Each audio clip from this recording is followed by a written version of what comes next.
If you're reading this, you might hate Triple H, and it might be for a number of reasons. Maybe you're a WWE superfan who was spoiled by some of the greatest booking in the history of our sport, and now WWE just doesn't hit the same. Maybe you're a sicko who watched Triple H pour cold water on AEW's boom period in 2022. Maybe Triple H buried one of your favorites as a booker and as a wrestler. Or maybe you're one of those weird bring back Vince apologists with Stockholm Syndrome. When Paul Levesque took over for Vince McMahon, Hunter was an instant hero before he even booked another match. But then when he actually started booking full-time, WWE became insanely good. They peaked at WrestleMania 40 with the greatest end to a wrestling pay-per-view ever. WWE reclaimed dominance in the wrestling wars, and Paul Levesque saved the day. But you know what Harvey Dent likes to say about heroes. You either die a hero, or you live long enough to see yourself become the villain. Familiarity breeds contempt, especially among wrestling fans. After WrestleMania 40, there was nowhere to go but down. Down where? Down here. In 2025, it seems that every Triple H decision comes under scrutiny. And after a so-so follow-up to WrestleMania 40, every corner of the wrestling business is coming for Triple H for one very specific reason.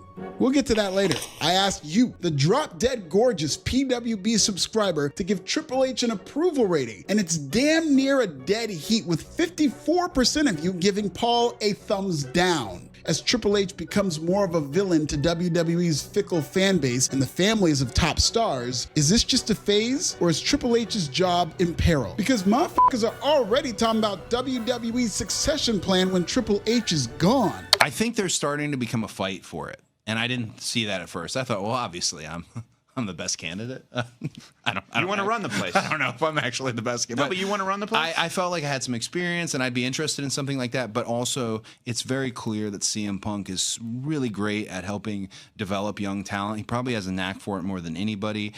Seth Rollins. Paul is 56, the same age as Vince McMahon in the Attitude Era, and just 3 years older than R-Truth. Why are we talking about a succession plan? Today, we're going to look at all the recent criticisms about Triple H's booking in Big 2025, why some of the biggest stars and their loved ones are going in on the 3-time Slammy Award winner, and the real reason people are turning on Triple H that nobody really wants to talk about. Subscribe in Swahili.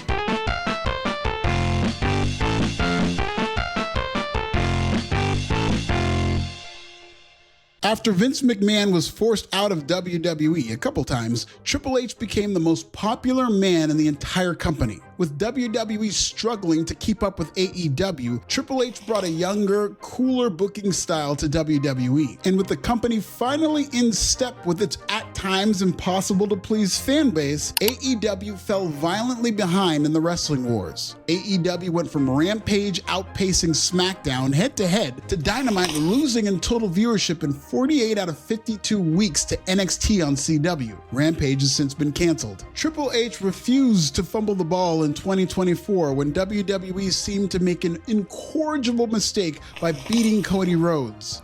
Instead, WWE followed up with a one-year build to WrestleMania 40 that was better than the year prior. When Cody Rhodes finally finished the story, there was not a dry eye in the house. It was the finest hour for Cody, Triple H, TKO, even Vince McMahon, who laid the groundwork for the Bloodline and Cody Rhodes. It was basically the finest hour for everybody but Tony Khan. But much like the Super Bowl hangover that the Eagles are having this season, one that cannot be saved by that trash-ass tush-push, WWE hasn't been able to top what they did in Philadelphia. Honestly, it's unfair for anybody to think that they would. But it is fair to point out WWE's stagnation of late. The Vision has been a subpar stand-in for the Bloodline. Jey Uso's world title win was polarizing enough, but Triple H seemed to cool on it quickly by having Gunther beat him for the strap just over a month later. The overreactionary hashtag #FireTripleH has picked up steam with select fan bases, particularly that of LA Knight, who seems light years away from a world title win under Triple H. This type of emotional roller coaster is expected among fan discourse, but recently it's been hitting close to home. Family members speaking out on behalf of their famous loved ones is a tale as old as time. It's usually a parlor trick where, more than likely, the famous family member in question tells their relative exactly what to say. That way, the celebrity has deniability and they can play dumb. Like, oh no, brother, I'm not frustrated. My brother is. See, that's my baby mama handwriting. I didn't tweet that. She did. Odell Beckham Sr. had an NFL film session on Twitter to highlight all the times his son was wide open despite not getting the ball. Marshawn Lynch's mom went on a Facebook rant about her son not getting that goal line carry at Super Bowl 49. Mama Lynch went on to go in depth about then Seahawks play caller Darrell Bevell and the lack of blocking from the O-line. That's a lot of intricate football knowledge for a parent. I guess Mama Lynch knows ball. This frustration by proxy also happens in pro wrestling. And in WWE, it keeps happening at Triple H's expense. The way Triple H is disrespecting AJ is pissing me off, said a frustrated fan on IG.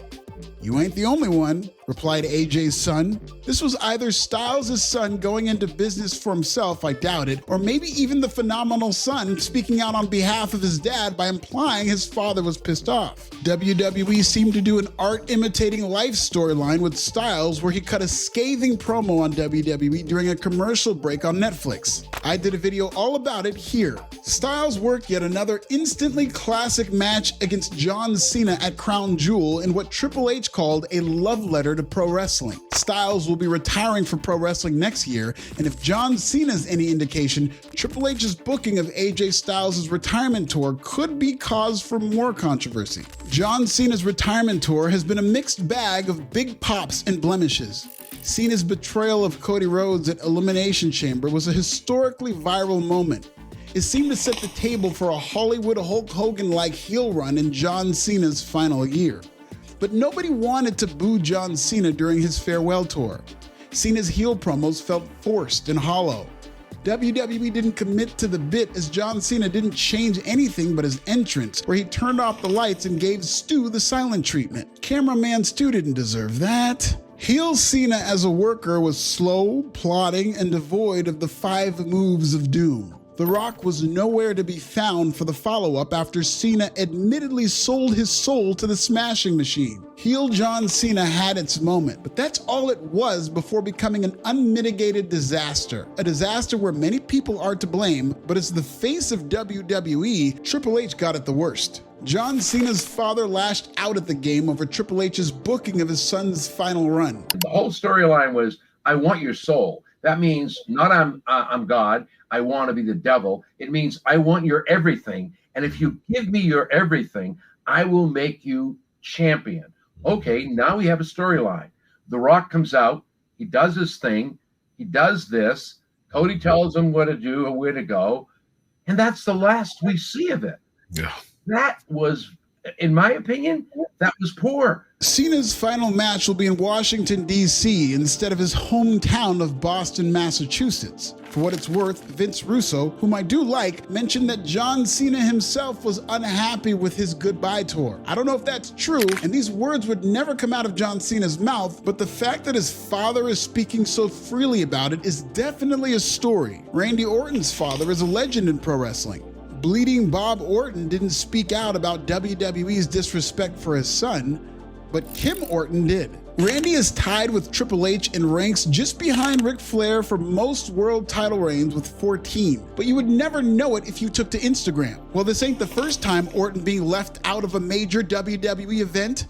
Raw 25th anniversary, SmackDown 25th anniversary, Raw Netflix premiere, ESPN premiere, and a few more. Disrespect after disrespect, read a fan comment on IG. In another example of a wrestler's family all in the comments, Orton's wife responded by saying, "You ain't wrong." Randy Orton was left off Crown Jewel in Australia, and the last time he appeared on TV before that, he did the job to the Vision on SmackDown. WWE had no vision for R-Truth, who turned 53 this year. Earlier this spring, the promotion released the popular star from his contract, and it led to one of the biggest social media scandals of the Triple H era.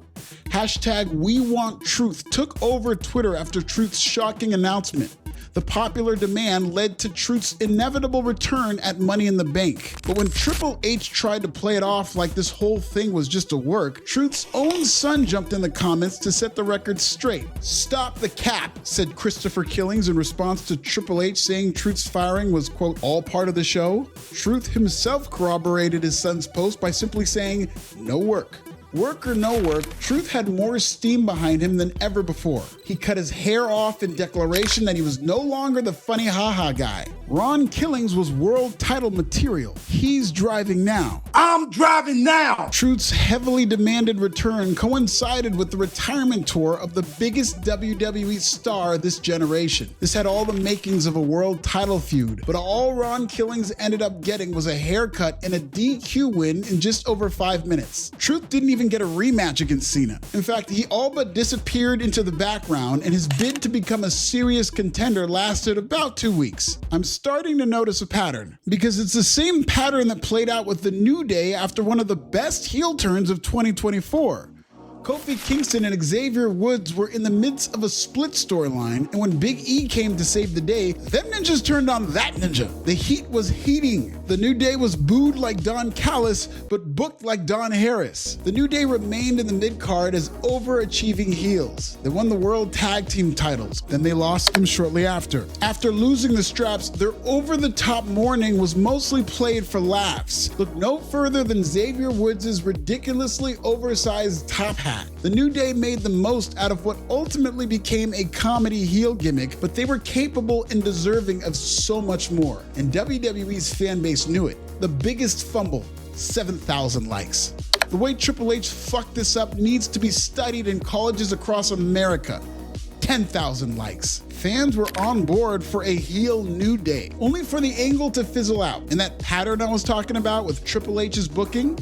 No, it's not Triple H struggling to book black talent. I mean, he does struggle with that, don't get me wrong. I'll be watching closely when the Kings of Africa NXT get called up. But there is one specific flaw I've noticed in Triple H's booking, and that's booking angles that start strong only to go out with a whimper. John Cena's heel turn, the New Day's heel turn, R-Truth's comeback, even the formation of the Vision that abruptly changed course, albeit due to reasons outside of Triple H's control. The Bloodline and Cody's story started under Vince McMahon, and they finished strong under Triple H. But far too many times in this regime, Triple H's angles have started strong and finished weak. One of the most glaring examples of this weakness happened during another retirement run, that of Bill Goldberg. Goldberg returned this summer to challenge Gunther for the WWE World Heavyweight Championship in Bill's final match. Goldberg made his return on the June 16th broadcast of Raw to piping hot excitement and fanfare during a post-WrestleMania lull. Challenging for Raw's world title in his hometown of Atlanta, some thought Goldberg might pull off the feel-good victory.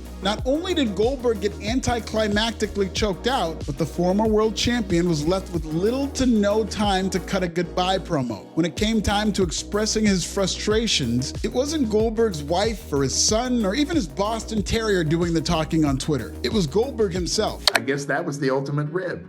You think that was intentional? You think that was done on purpose? I don't know. I'm not saying it was done on purpose by any stretch of the imagination. I'm saying that it wasn't prepared for on purpose. That's all. They wouldn't do that to Taker, right? I don't think. They wouldn't. They're not going to do that to Cena. Cena's going around the world doing his retirement thing. You know, mine was just the World Heavyweight Championship match. And to be honest with you, I mean, and I'm going to catch hell for, I don't care. It was a world heavyweight, dude, I had world heavyweight matches all the time. That doesn't do anything for me. Goldberg's biggest rival, Bret Hart, is also a known critic of WWE and Triple H. Of course, Bret is a known critic of Goldberg. In fact, here's Bret talking shit about Goldberg to me before Bret talking shit about Goldberg was a meme. I mean, my career was ended by a guy named Bill Goldberg, who literally kicked me in the back of the head, kicked me like a horse would kick somebody in a barn. Absolute, total reckless, no control over his force of the blow. Bill was so used to working with everybody they worked with, where he would just kick you as hard as he could, or run you, body slam you absolutely as hard as he could right into the canvas. And I remember Kurt Hennig talking to me, years ago, saying, like, I asked him what it was like working with Bill, and he was like, it's like it looks on TV. It's painful stuff. He's taken years off my life every night, every time I work with him. One thing Bret and Bill do have in common is that they both love criticizing Triple H. Hart was none too pleased about being mistreated by WWE during SummerSlam, where Hart claims WWE did not have any seats for him despite inviting him to the event. During Hart's most recent shoot promo on Triple H, he called Hunter a phony and said he wished Triple H was in the locker room the night Bret knocked out Vince McMahon in 1997, because if he was, quote, Triple H might not be married to Stephanie McMahon, end quote. Jesus Christ, this goes beyond booking. It's more personal than anything, and you'll be surprised to know that there is a wrestler on this planet with an even more personal grudge against Triple H. Montel Vontavious Porter. During an interview with TMZ Sports, MVP said he had zero respect for Triple H personally and professionally. I have zero respect for him personally or professionally. And when I tell why, then people will be like, okay, that makes sense. Because again, and I'll just say this, if I say something about you, I will say it to you. And if you come and ask me about what I said, I'm not going to say that I didn't say it. I'm not going to deny I said it. I'm going to say, yes, I said that. Now what? Would you like to talk further? Like, where do we go from here? If I say something about you and you come and ask me about it, I'm not going to deny that I said it. And I'll just leave it at that.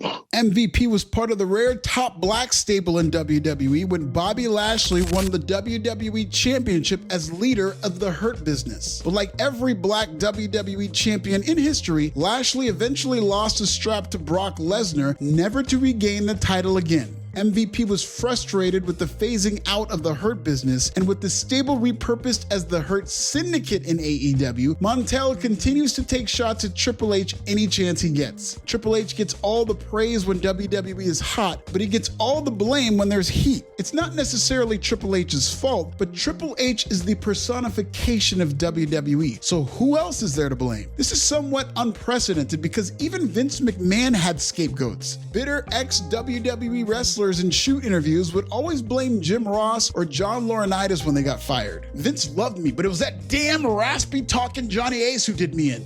Triple H has no such luxury, partly because the TKO power structure is trying to make Triple H into WWE's Dana White as the solitary face of the company. But with great power comes great irritability, and terrorizing is the main target.